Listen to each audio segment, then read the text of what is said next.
여러분은 여러분의 인생을 날씨에 만약에 비유한다 하면 여러분의 인생이 어떤 날씨면 제일 좋겠습니까? 어떤 날씨가 제일 좋으십니까? 맑은 날, 가을처럼 하늘이 청명하고 아름다운 날, 이런 날을 아마 대부분 분들이 좋아하실 겁니다. 여러분 중에서 천둥 치는 날, 잔뜩 흐린 날, 세차게 비가 내리는 날, 이런 날과 같은 인생은 별로 다들 흔쾌히 달갑게 여기지 않으실 겁니다. 그런데 제가 자주 들은 비유로 말씀드리면 인생은 맑은 날만 계속될 수 없습니다. 인생이 맑은 날만 만약에 계속되면 어떤 일이 벌어질까요? 맑은 날만 계속되면 그곳은 사람이 살 수 없는 사막이 됩니다. 사막은 1년 365일 맑은 날입니다. 그러니까 짧게 보면 맑은 날이 좋은 것 같지만 장기적으로 생각해 보면 맑은 날만 계속되면 사람이 살 수 없는 곳이 되는 거죠. 그래서 때로는 인생에 폭풍 치는 날도 있고 바람이 세차게 부는 날도 있고 잔뜩 흐린 날도 있고 눈이 내리는 날도 있고 이런 것이 되려 우리 인생에는 더 큰 유익과 은혜를 줄 수 있습니다. 인생의 굳은 날씨가 더 좋을 수 있다는 거죠. 굳은 날씨 같은 어려움이 축복일 수 있습니다. 그래서 고난은 변장된 축복이다, 이런 말도 있습니다. 오늘 우리가 이제 느헤미야 말씀을 5번째를 살펴보는데요. 지금까지 느헤미야 인생은 굳이 비유하자면 크게 보면 맑은 날이었습니다. 바사 왕의 그 술 맡은 관원이라는 높은 지위에 올랐죠. 바사 왕 아닥사스다가 제가 예루살렘에 돌아가서 성벽을 재건하는 걸 허락해 주십시오. 허락을 받았습니다. 돌아와서 백성들에게 한 마음이 되어서 열심히 공사를 하자 했을 때 모두가 한 마음이 되었습니다. 그리고 지금까지 차곡차곡 일정대로 공사가 잘 진행됩니다. 크게 보면 맑은 날이죠. 느헤미야가 이렇게 생각하지 않았을까? 야, 참 감사하다. 이렇게만 일이 계속되면 아마 성벽 공사가 무난히 잘 진행되겠다.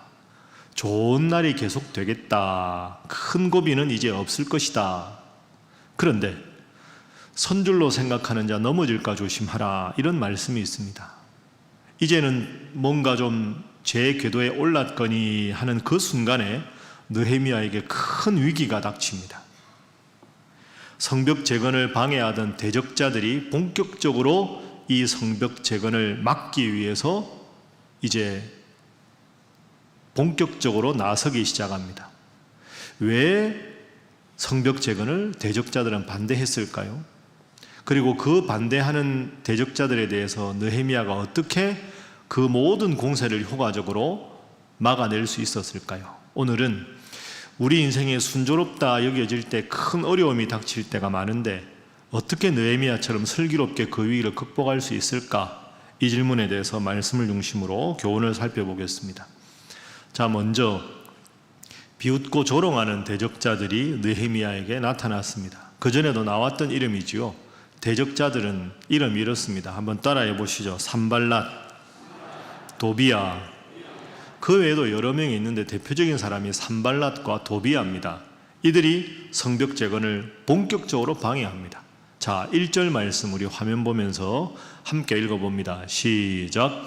산발랏이 우리가 성을 건축한다 함을 듣고 크게 분노하여 유다 사람들을 비웃으며. 아멘. 산발랏이 예루살렘 성벽 재건 소식을 듣고는 크게 분노하고 이내 또 비웃었습니다. 산발랏은 어떤 사람이냐? 사마리아의 총독입니다. 이스라엘이 원래 한 나라였다가 남유다와 북이스라엘로 분열이 됐죠. 남유다의 수도가 예루살렘이고 북이스라엘의 주도가 사마리아입니다.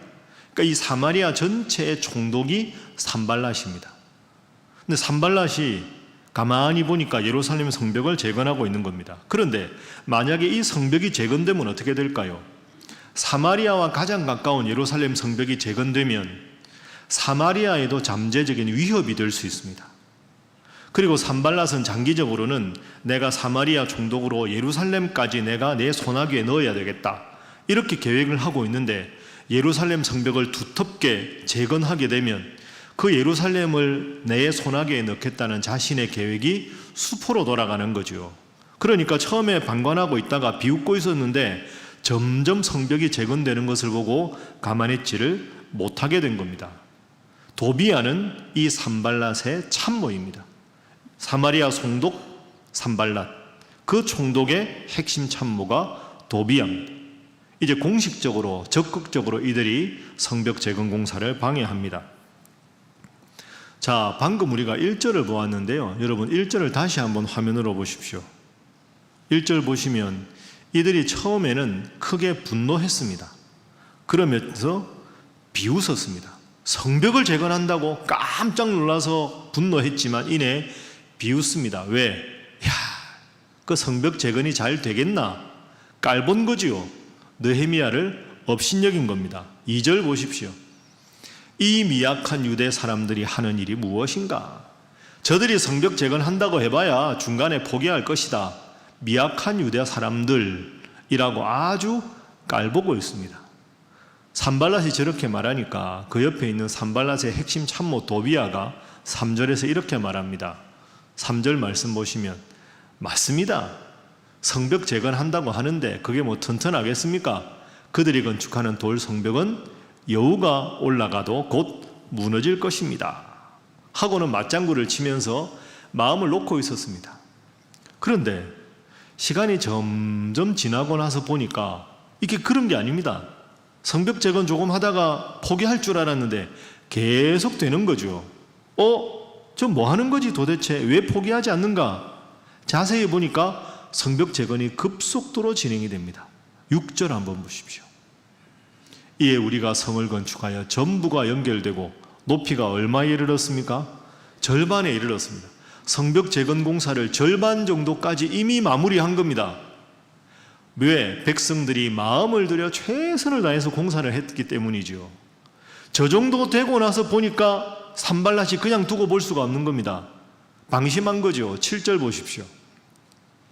산발랏과 도비야, 아라비아 사람들과 암몬 사람들과 아스도 사람들이 총연합군을 구성해서 예루살렘 성이 중수되어 그 허물어진 틈이 메꾸어져 간다 하는 말을 듣고 매우 분노합니다.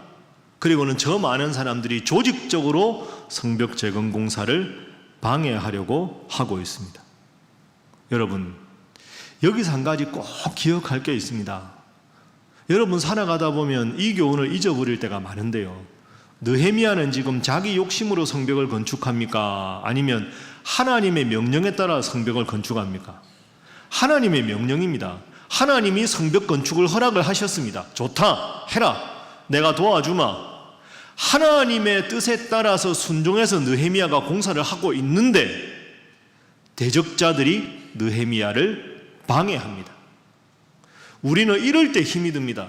아니, 하나님이 내 기도에 응답을 해주셨으면 순탄하게 아무런 문제 없이 일이 잘 돼야 되는데, 그런데 하나님이 허락하셨는데도 일이 어렵게 되고 방해하는 사람들이 생기면 마음에 시험이 들죠. 하나님 왜 이러십니까? 아니, 하나님 뜻대로 하는 일인데 어떻게 이런 일이 있을 수 있는가? 그게 아닙니다, 여러분. 하나님의 뜻에도 하는 일인데도 느헤미야가 성벽 공사를 하나님의 원하시는 방향으로 하고 있지만 대적자들이 있습니다. 이럴 때 마음 상할 것이 아닙니다. 이것이 우리의 삶에 보편적으로 일어나는 일이라는 걸 기억하셔야 합니다. 저를 한번 따라해 보시지요. 하나님의 뜻대로 하는 일에도 대적자는 있다 없다? 있다. 꼭 기억하십시오. 여러분이 앞으로도 열심히 기도하시고 하나님 앞에 응답받아서 하는 일인데 그러면 일사천리로 모든 일이 다 잘 되느냐? 안 그럴 때가 훨씬 많습니다. 하나님의 뜻대로 하는 일에도 그 일에 방해하는 대적자는 늘 있구나. 오늘 이 산발랏과 도비야의 모습을 보면 우리가 알 수가 있습니다. 제일 쉬운 예를 들어보시죠. 하나님께서 인류를 구원하라고 누구를 보내셨습니까? 예수님을 보내셨습니다. 예수님 십자가에 달려 돌아가시기 전에 얼마나 많은 대적자들이 예수님을 어렵게 했습니까? 바리새인들, 서기관들, 제사장들 총공세로 예루살렘 예수님을 방해하지 않았습니까? 하나님의 뜻대로 이 땅의 구원을 위해서 오신 예수님도 갖은 박해와 서름과 모함과 질시를 받으셨습니다. 하나님의 뜻을 내가 이루어 가지만 나의 일을 방해하는 대적자는 늘 있다. 자, 그러면 여러분이 느헤미야라고 한번 가정해 보십시오. 열심히 하나님 뜻에 따라서 성벽 재건 공사를 하는데 대적자들이 총 공세를 펼칩니다. 여러분이라면 어떻게 하실까요? 하나님이 이러실 수가 있습니까? 이러고 포기할 수는 없잖아요. 과연 대적자들의 그 공세를 어떤 식으로 극복해서 어떻게 이 문제를 해결하고 있는가? 내가 느헤미야라면 어떻게 할까? 그 마음으로 느헤미야가 어떻게 대응하는지 지금부터 살펴보도록 하겠습니다. 자, 두 번째는 느헤미야의 대응 방법입니다. 제일 중요한 거죠. 따라합니다. 하나님 앞에 기도하는 느헤미야. 대적자들이 방해하는데 마음이 어렵다고 포기하고 하나님께 등 돌리는 게 아니라 하나님 앞에 기도합니다. 느헤미야가 뭐라고 기도할까요? 자, 4절과 5절 말씀을 화면으로 한번 보십시오. 여러분, 저 기도를 잘 보십시오. 무서운 기도입니다. 우리 하나님이여 들으시옵소서. 우리가 업신여김을 당하나이다. 원하건대 그들이 욕하는 것을 자기들의 머리에 돌리사 노략거리가 되어 이방에 사로잡히게 하시고, 5절 말씀, 주 앞에서 그들의 악을 덮어두지 마시며 그들의 죄를 도말하지 마옵소서. 그들이 건축하는 자 앞에서 주를 노하시게 하였음이니이다 하고. 아멘. 저 기도의 내용이 무섭습니다. 하나님, 그냥 저 대적들을 두고 보지 마십시오. 반드시 심판하십시오. 이렇게 기도합니다. 목사님, 기도가 너무 무섭지 않습니까? 하나님 믿는 사람이 저렇게 험하게 기도해도 됩니까? 여러분, 근데 이걸 잘 생각하십시오. 느헤미야가 지금 화가 나서 이렇게 격한 감정을 쏟아내는 게 아닙니다. 하나님이 허락하신 일을 느헤미야를 통해서 하는 겁니다. 그러면 대적자들이 느헤미야를 방해하는 곳, 누구의 일을 방해하는 겁니까? 하나님의 일을 방해하는 거죠. 그러니까 지금 느헤미야는 자기가 마음이 상했다고 격한 감정을 쏟아내는 게 아니라 내 일이 아니라 하나님의 일인데 하나님의 일에 방해하는 저들을 하나님 두고 보지 마십시오. 이렇게 이야기하고 기도하고 있는 겁니다. 그렇게 기도하면서 더 열심히 일을 합니다. 하나님, 저들의 방해를 막아주십시오. 저는 하나님의 일을 계속하겠습니다. 대적자들에게 굴하지 않겠습니다. 당당하게 최선을 다해서 그 공사를 합니다. 우리가 앞서 본 6절 한번 다시 보십시오. 6절 말씀 보십시오.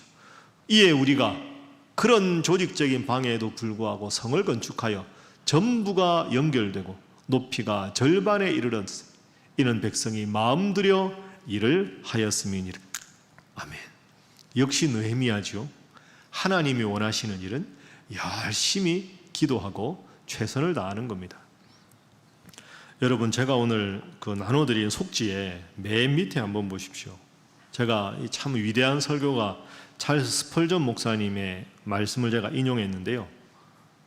참 멋진 문장입니다. 여러분 함께 한번 읽어보시죠. 시작. 모든 것이 하나님께 달려있는 것처럼 기도하라. 하지만 준비할 때에는 모든 것이 내 자신에게 달려있는 것처럼 일하라. 멋지죠? 모든 것이 하나님께 달려있는 것처럼 최선을 다해 기도하고, 일을 할 때는 모든 것이 너 스스로에게 달려있는 것처럼 최선을 다해서 일하라 하는 겁니다. 사랑하는 우리 신일교회 성도 여러분, 여러분이 하나님의 응답을 받아 하는 일에도 때로는 방해꾼이 생기고 대적하는 사람들이 생길 겁니다. 그때에도 오늘 본문의 느헤미야처럼 열심히 하나님 앞에 기도하고 최선을 다해 열심히 일해서 하나님의 일을 멋지게 완성하는 여러분 모두가 되시기를 주님 이름으로 축복합니다. 자, 옆에 분들과 인사 한번 하겠습니다. 힘들수록 더욱 기도하시기 바랍니다. 한 번 더 할까요? 더욱 최선을 다하시기 바랍니다. 자, 이제 속지 뒷면으로 넘기겠습니다. 그럼 이렇게 열심히 하니까 대적자들이 이제 한뿔 탁 꺾여서 아이고 무섭다 이럴까요? 그렇지가 않습니다. 이 대적자들도 호락호락하지 않습니다. 대적자들은 점점 더 기세가 강해지고 느헤미야도 이에 질세라 더 강하게 대응을 합니다. 자, 우선 산발락과 도비아가 어떻게 대적하는지 한번 보겠습니다. 자, 7절과 8절 말씀 화면 보시지요. 산발락과 도비아와 아라비아 사람들과 암몬 사람들과 아스돗 사람들. 그러니까 산발락과 도비아가 자신들의 대적자들, 자신의 연합 대적자들을 다 모읍니다. 총동원하는 거죠. 산발락과 도비아가 아라비아 사람들, 암몬 사람들, 아스돗 사람들 다 모아서 예루살렘 성이 중수되어 그 허물어진 틈이 메꾸어진다 함을 듣고 심히 분노하여 다 함께 말합니다. 예루살렘으로 가서 그 성벽을 치고 그곳을 요란하게 하자. 이렇게 말합니다. 역사적으로 보면요, 사마리아 군대는 북쪽에서, 아스돗은 서쪽에서, 암몬은 동쪽에서, 아라비아는 남쪽에서 사방에서 지금 예루살렘 성벽 재건 공사하는 쪽으로 총 공세를 펼치는 겁니다. 아니, 그러면 여러분 이게 얼마나 심각한 문제입니까? 성벽 재건 공사하는 사람들이 무슨 무기가 있겠습니까? 이 일만 해도 벅찬데 사방에서 연합 대적군들이 벌떼같이 와서 전쟁을 하려고 합니다. 지금 이 예루살렘 사람들은 성벽 재건 공사를 하지 전쟁 준비를 하는 게 아닌데 무기를 들고 전쟁하러 온 거 아닙니까? 얼마나 이것이 일촉즉발의 위기 상황입니까? 느헤미야가 참 힘들었을 겁니다. 성벽 공사 재건하랴, 또 이 연합 대적군에 대해서 막아내야 될 것 아닙니까? 느헤미야가 어떻게 대응하는가? 여기서 갈등이 생깁니다. 예루살렘 사람들이 분열이 생깁니다. 기도하자 하는 입장과 아니다 하는 입장이 나누어집니다. 자, 하나하나 살펴볼까요? 느헤미야의 입장은 9절입니다. 9절에 보면 느헤미야가 이렇게 말합니다. 자, 함께 읽습니다. 시작. 우리가 우리 하나님께 기도하며 그들로 말미암아 파수꾼을 두어 주야로 방비하는데. 아멘. 대적자들이 올 것 같으니까 기도합시다, 방어합시다. 느헤미야와 무리들이 최선을 다하는데, 그런데 너무 벅차지요. 공사하랴, 외적들이 침범한다고 하니 마음이 나누어집니다. 그래서 일부 사람들이 이제 마음이 분열되기 시작합니다. 갈등이 일어나는 거죠. 자, 10절 보십시오. 유다 사람들은 이르기를 흙무더기가 아직도 많거늘 공사 끝나려면 한참 남았는데 우리는 이미 힘이 다 빠졌다. 이제 더 이상 성을 건축하지 못하겠다. 그 패배주의가 엄습하는 겁니다.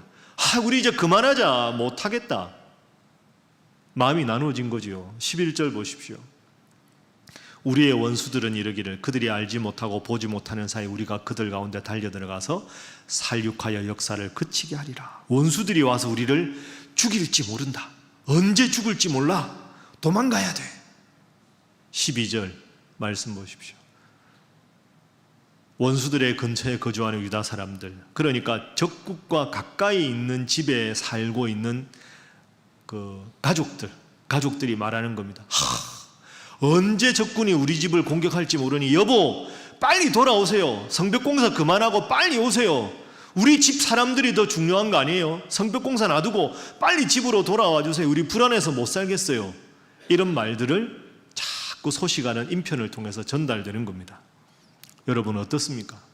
대적자들은 지금 사방에서 쳐들어오려고 하고 느헤미야는 기도하자라고 말했는데 일부 사람들은 이제 그만하자, 더 이상 못하겠다. 집에 사람들이 인편으로 빨리 돌아오세요. 성벽공사가 중요해요. 지금 우리가 죽을 판인데 막 이러면서 뿔뿔이 마음이 흩어지기 시작합니다. 이게 어렵습니다. 내부에서 마음이 나누어질 때 여러분이 느헤미야라고 가정해 보십시오. 제가 늘 말씀드리죠. 역사는 과거와 현재 대화입니다. 설교도 마찬가지입니다. 오늘 본문이 2500년 전에 일어난 일인데 그저 방관자로 볼 게 아니라 내가 만약에 느헤미야라면 어떻게 할까? 이런 어려운 상황에서 여러분의 인생에서 이런 어려움이 부딪히면 내가 그때 어떻게 해야 할까? 느헤미야가 여러분이라고 가정하고 한번 생각해 보십시오. 자, 참 어려운 문제지요. 어떻게 이 느헤미야가 극복할 수 있을까요?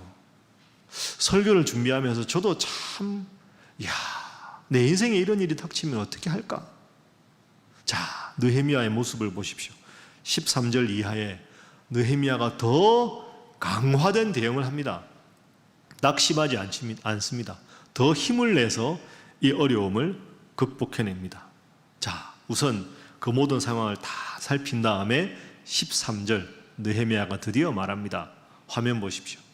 내가 성벽 뒤에 낮고 넓은 곳에 백성이 그들의 종족을 따라 칼과 창과 활을 가지고 서 있게 했다. 언제 외적이 침투할지 모르니 칼과 창과 활을 가지고 보초를 서라. 적이 오면 무찔러야 한다. 이제는 각각 무기를 들고 공사를 하는 겁니다. 적이 오면 바로 싸울 수 있게 하기 위해서입니다. 그러면 성벽 공사하던 사람이 무기를 들었습니다. 그러면서도 마음은 불편하겠지요. 가족들이 어떻게 될까? 나도 돌아가야 되나? 이거 정말 완성할 수 있을까?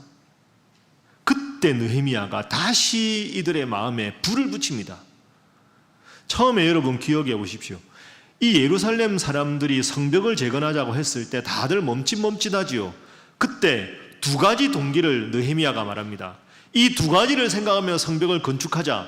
두 가지 동기가 뭐였습니까? 두 가지. 침묵하시는군요. 따라합니다. 신앙심. 두 번째 따라합니다. 애국심. 기억나시죠? 기억나면 반응을 하십시오. 제가 불안하지 않습니까?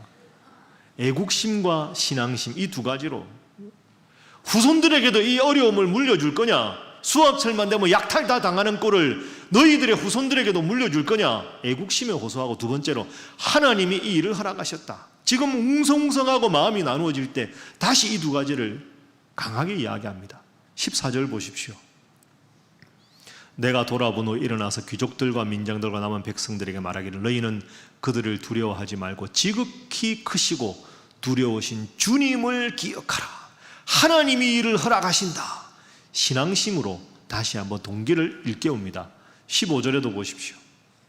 하나님이 그들의 꾀를 이미 패하셨다. 하나님이 우리 편이다. 신앙심을 다시 한번 일깨우는 거죠. 두 번째가 뭐였습니까? 애국심. 14절 다시 보십시오. 14절에 보면 너희 형제와 자녀와 아내와 집을 위하여 싸우라. 신앙심과 애국심 동기를 다시 한번 딱 기억하게 합니다. 그러니까 백성들이 막 이거 어떻게 해야 되나 전전긍긍하고 막 이렇게 저렇게 하다가, 그렇지, 우리가 이 일을 하는 거 하나님이 원하시는 일이지, 우리 후손들에게 이런 어려움을 넘겨줘서는 안 되지 하고 다시 한번 마음을 다잡습니다. 그러면서 적의 공격에 대해서 다시 진용을 정확하게 갖춥니다. 16절 한번 보십시오. 16절 말씀 보면 그때부터 내 수하 사람들의 절반은 일하고 절반은 갑옷을 입고 창과 방패와 활을 가졌다. 반씩 나누어서 공사하는 사람 공사하고 병기를 들고 싸울 준비하는 사람들은 싸울 준비를 합니다. 그러다가 만약에 적군이 침투하면 어떻게 될까요? 20절 말씀 보십시오. 너희는 어디서든지 나팔 소리를 듣거든 그리로 모여서 우리에게로 나아오라. 우리 하나님이 우리를 위하여 싸우시리라 하였느니라. 만약에 어느 성벽 재건 공사하는 지역으로 적군이 침투하면 나팔을 불어라. 그러면 우리가 그쪽으로 가서 도와주겠다. 하나님이 그 전투에서 우리와 함께 하실 것이다. 여러분, 20절 말씀이 참 멋진 말씀이 하나 있습니다. 우리가 방금 본 20절 다시 한번 화면 보시죠. 20절 말씀에 보시면 이런 말씀이 있습니다. 우리 하나님이 우리를 위하여 싸우시리라. 저 말이 가장 힘이 되는 말씀이었습니다. 한번 따라해 보시죠. 하나님이 우리를 위하여 싸우시리라. 여러분 믿습니까? 하나님이 우리를 위하여 싸울 것이다. 저들의 대적이 아무리 숫자가 많아도 우리는 우리의 힘으로 싸우는 게 아니라 하나님이 이 공사에 함께 하시니 하나님의 힘으로 싸울 것이다. 하나님이 우리를 위하여 싸워줄 것이니 걱정하지 말고 최선을 다해서 남은 공사 잘 마무리하자. 이 말을 들었을 때 얼마나 백성들의 마음에 힘이 났겠습니까? 그렇지, 하나님 우리와 함께 하시지. 사랑하는 우리 신일교회 성도 여러분, 하나님의 응답을 받고 하는 일에도 오늘 본문처럼 뜻밖의 대적자는 늘 있습니다. 그럴 때 하나님 왜 이러십니까? 왜 하나님 일 하는데 대적자가 있습니까? 하고 원망하고 손을 탁 놓아버리면 그것으로 끝입니다. 느헤미야를 생각해 보십시오.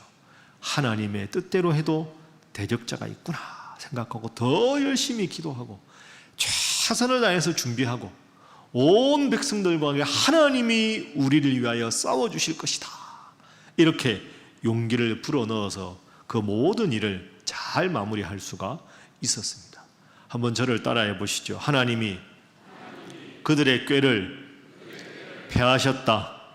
믿습니까? 다시 합니다. 하나님이 우리를 위하여 싸우시리라. 여러분 믿습니까? 자, 가슴에 손 얹어 보시죠.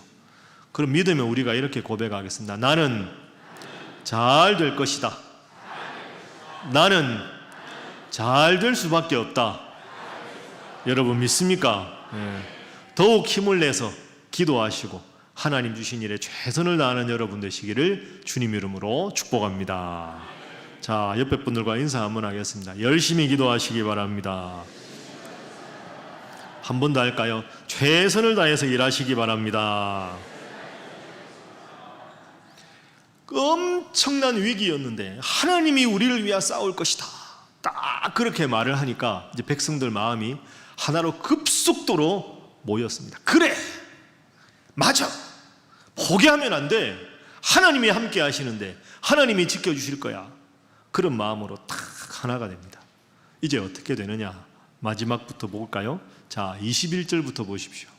21절에 보면 만반에 준비합니다. 우리가 이같이 공사하는데 무리의 절반은 동틀 때부터 별이 나기까지 창을 잡았다. 창을 잡고 외적에 대비합니다. 22절 보십시오. 그때 내가 백성들에게 말합니다. 자, 여러분 예루살렘 성 안에서 잘 주무십시오. 밤에는 파수꾼들이 다 불침번을 서고 낮에는 일할 테니까 남은 가족들 편안하게 하나님 믿고 우리 믿고 주무십시오. 그러면서 23절 보십시오. 참 성벽 재건하는 사람들은 옷을 벗지 않고 물 기르러 갈 때에도 병기를 들고 물 기르러 갑니다. 추호의 방심도 하지 않고 최선을 다해서 성벽 공사하고 또 병기를 붙잡고 싸울 준비를 하는 겁니다. 여러분 그렇습니다. 참 어려운 일이지요. 공사하랴, 전쟁 준비하랴, 시간은 배로 걸리지 않겠습니까? 지금도 몸이 피곤한데 더 피곤하고 더 힘들었겠죠. 해보자 했지만 하다 보면 다시 숨이 탁 턱에 찰 때가 있고, 이렇게까지 해야 되나, 답답한 마음이 왜 없었겠습니까? 제가 이렇게 쭉 설교 준비하다가도 빨리 해피엔딩이 오면 좋겠다. 그럼 교인들도 참 편할 텐데 좀 한 고비 넘으면 또 한 고비가 오고 또 한 고비 넘으면 또 한 고비가 오고, 여러분 오늘이 끝이 아닙니다. 다음 주는 더 큰 고비가 찾아옵니다. 인생이 이런 거다. 참 오늘 좀 싹 끝났으면 참 좋았겠죠. 아닙니다. 더 큰 어려움이 찾아옵니다. 그 고비를 하나 넘어가는 거죠. 어려운 일이 없구나 하고 이제 설교 준비하다가 제가 차 한잔하면서 본문을 계속 읽고 있는데 탁 제 머릿속에 탁 스치고 지나가는 아주 짧은 영어 속담이 하나 있었습니다. 그게 뭐냐 하면 아주 쉽습니다. Easy come, easy go. 쉽게 얻은 것은 쉽게 잃는다. 그죠? Easy come, easy go. 쉽게 얻은 건 쉽게 잃습니다. 추석 때 애들한테 뭐 이렇게 용돈이라도 주면 쉽게 써버리죠. 쉽게 들어온 건 쉽게 잃는 게 사람의 이치입니다. 그래서 여러분, 저도 그렇고 여러분도 그렇고 생각을 바꿔야 합니다. 그래, 쉽게 일이 되면 하나님 은혜를 고백 안 하지. 쉽게 잃어버리지. 일이 힘들고 어려워야 기도하고, 한 고비 넘고 또 고비가 찾아와야 교만하지 않고, 그래 하나님 더 겸손하겠습니다. 어려운 일이 있어야 더 기도하고, 어려운 일이 또 찾아오면 그래야 우리가 겸손할 수 있지. 여러분 처음에 제가 설교할 때 말씀드렸죠. 맑은 날만 계속되면 사람이 살 수 없는 사막이 되는 법입니다. 때로는 굴곡진 인생이 더 큰 은혜일 수 있습니다. 그 굴곡진 인생 가운데서 하나님을 더 깊이 만날 수가 있기 때문이죠. 그래서 시편의 대표 저자인 다윗이 62편에서 이렇게 고백합니다. 제가 1절부터 7절까지 한번 읽어볼 테니까 가만히 들어보십시오. 나의 영혼이 잠잠히 하나님만 바라며 나의 구원이 그에게서 나오는도다. 오직 그만이 주님만이 나의 반석이시오 나의 구원이시오 나의 요새이시니 내가 크게 흔들리지 아니하리로다. 넘어지는 담과 흔들리는 울타리 같이 사람을 죽이려고 너희가 일제히 공격하기를 언제까지 하려느냐. 그들이 그를 그의 높은 자리에서 떨어뜨리기만 꾀하고 거짓을 즐겨하니 입으로는 축복이요 속으로는 저주로다. 나의 영혼이 잠잠히 하나님만 바랄 것이다. 나의 영혼아 잠잠히 하나님만 바라라. 무릇 나의 소망이 그로부터 나오는도다. 오직 주님만이 나의 반석이시오 나의 구원이시오 나의 요새이시니 내가 흔들리지 아니하리로다. 나의 구원과 영광이 하나님께 있으며 내 힘의 반석과 피난처도 하나님께 있도다. 아멘. 자, 우리 옆에 분들과 인사하겠습니다. 늘 주님만 의지하시기 바랍니다. 한 번 더 합니다. 주님 반드시 도와주실 것입니다. 이제 말씀을 정리하겠습니다. 성벽 재건 공사가 잘 진행되는 줄 알았는데 대적자들의 방해로 느헤미야와 예루살렘 거민들, 성벽 공사에 참여한 사람들이 큰 어려움을 겪습니다.